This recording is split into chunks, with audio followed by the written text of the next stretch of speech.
C'est l'histoire d'une jeune fille, c'est la pleine lune, elle est avec sa mère en vacances, elle n'arrive pas à dormir, c'est un monologue. Elle n'arrive pas à décider de sa vie, de ce qu'elle va faire comme étude. Elle pense à son beau-père à cause de la pleine lune, à ses crises quand il y a la pleine lune. Son beau-père qu'elle déteste, enfin, envers qui elle a des sentiments très ambivalents, contradictoires. C'est une sombre histoire de famille. L'inspiration, c'est toujours des choses que j'ai vécues. C'est pas forcément autobiographique, ça peut être des histoires de mon entourage, mais je les ai vécues d'une certaine façon.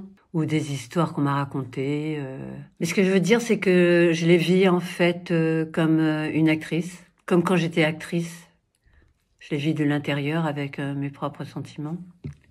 En fait, c'est des puzzles, montages, assemblages, comme sur Photoshop, des montages visuels, de sentiments, d'émotions, de parfums, de tout. Et comme j'ai non pas une double vie, mais une triple, quadruple, quintuple vie, parce que je suis à la fois peintre, j'étais actrice de théâtre, je suis photographe, vidéaste, écrivain bien sûr, prof d'art plastique, mère de famille, grand-mère, danseuse de tango, j'étais volleyeuse en National 4 dans ma jeunesse, voyageuse dans le monde entier pour mes expositions de peinture. Donc j'ai tellement de milieux à raconter, de différentes expériences, tellement de personnages dans différents milieux que j'ai connus. Je me sers de ma vie de peintre, d'actrice. J'écoute beaucoup France Culture, par exemple. Il y a une nouvelle qui vient d'une émission Les Pieds sur Terre, que j'aime beaucoup, cette émission, j'aime beaucoup. Mais j'ai horreur de raconter mes affres d'écrivain. Je n'aime pas du tout l'écriture qui se regarde le nombril. J'aime mieux parler de mes rapports avec la peinture ou avec autre chose pour sortir un petit peu de ce milieu-là. Bon, à part quand c'est des grands comme Céline... Jacques London, Martin Eden, adorer la fêlure par exemple de Scott Fitzgerald, David Lodge, La vie en sourdine, ça m'a fait crever de rire. Enfin des choses comme ça, ou Henry Miller dans tous ces tropiques. Je suis aussi directrice de rédaction de Nouvelle Donne, le site de la nouvelle littéraire, ce qui fait que je lis beaucoup de nouvelles parce qu'on les sélectionne pour paraître dans notre site. Et j'aime pas du tout les écrivains qui racontent leur vie. Je sers des émotions que j'ai vraiment vécues moi, parce que, par exemple, l'angoisse. L'angoisse, c'est quelque chose de très présent.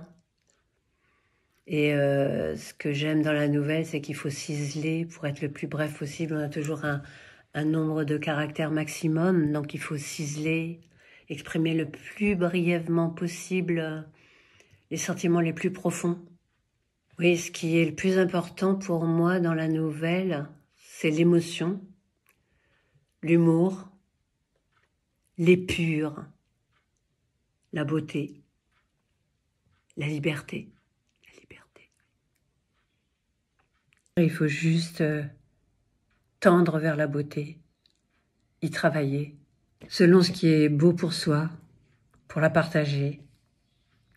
Pourquoi j'aime écrire des nouvelles? En fait, j'ai commencé par écrire un roman. Ça s'appelle La Libellule, qui était voilà l'histoire de ma vie au Maroc depuis que j'étais toute petite. La Libellule. Faulkner, il disait que je suis un poète raté. Peut-être que tout romancier désire commencer par écrire des poèmes, découvre qu'il ne peut pas et aborde alors la nouvelle qui, après la poésie, est la forme littéraire la plus exigeante. Et c'est seulement après avoir échoué là qu'il se tourne vers le roman. Et moi, c'est exactement l'inverse, j'ai commencé par le roman. Alors, quel conseil je donnerais à quelqu'un qui veut se lancer? De ne pas avoir d'a priori. D'écouter sa petite voix intérieure, se dire que tout est possible. John Cage disait qu'il fallait faire entrer les arts en conversation. Donc voilà, je trouve qu'on peut mettre de la poésie dans la nouvelle, du conte dans la nouvelle, qu'on n'est pas obligé de faire des chutes. Je peux pas me dire qu'il faut faire comme ceci ou comme cela. Mais alors surtout, de ne pas faire de fautes d'orthographe, parce que là, quand on lit une nouvelle qui est truffée de fautes de grammaire et de fautes d'orthographe...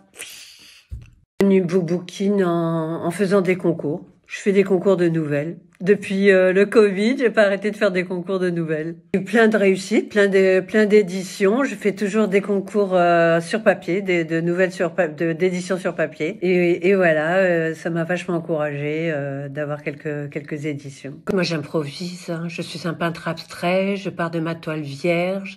Comme je pars de ma toile blanche, je me lance. Enfin, je veux dire, de ma page blanche, je me lance. J'adore improviser. J'improvise tout le temps. J'adore commencer une nouvelle sans savoir du tout ce que je vais écrire. Comme dans la peinture. Après, on passe plus de temps à corriger qu'à écrire, évidemment. Enfin, c'est pour ça que c'est plus facile quand même dans l'écriture, parce que dans la peinture, on peut pas. On peut pas, on voit toujours les repentirs.